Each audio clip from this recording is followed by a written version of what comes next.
Atandike. Yes, we're going to treat this wild bird, the wild duck. We managed to trap it.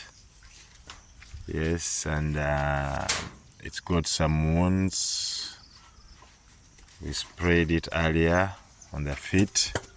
So now we want to see what's wrong with its eye. Yes,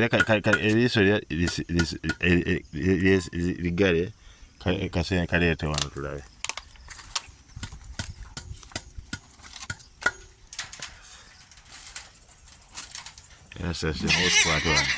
Hey. So, yes, that's going to quite an answer to the so no. Here we had the legs that were injured. It sounds like a dog. Here we had the legs that were injured, so we sprayed them. Want it to heal quick. Now I'm going to give it some eye drops. It's a what? Cream. It's a cream, okay. It's a cream, it's not an eye drop. You have to watch us.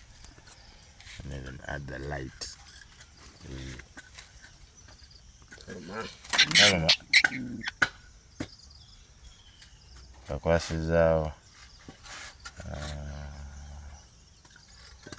So the eye is closed. We need, yes, good.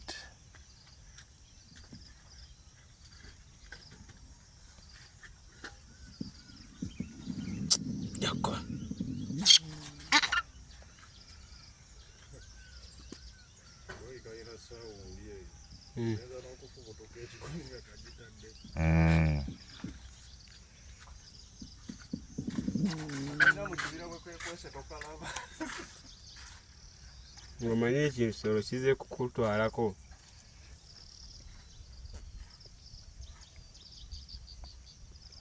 Awo kaba kagenze muli. Neno ndoza tekeyo. Hello. Take it easy.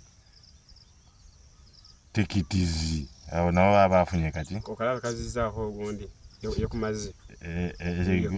Kape ejo kati kakojera bana. Nga kali mu mazzi. Jolabe yakakabeerako. Sala mazi kaba kasobola buli kimwe kiri wansi. Azaako buza kapu yako. Keso gaye ebyennyanja. Linda kiteka kutolokako. Kakutte lindako. So that's our treatment for today. Kati esoko kaziyo mu nsonda. Ekatoloka.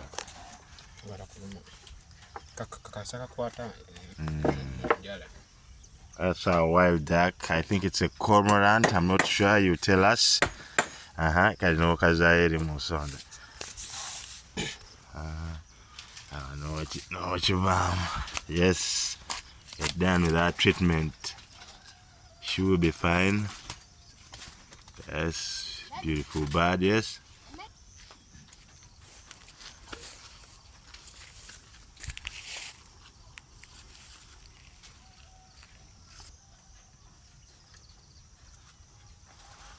Emmere kagiri yako. Tetumanyi kuba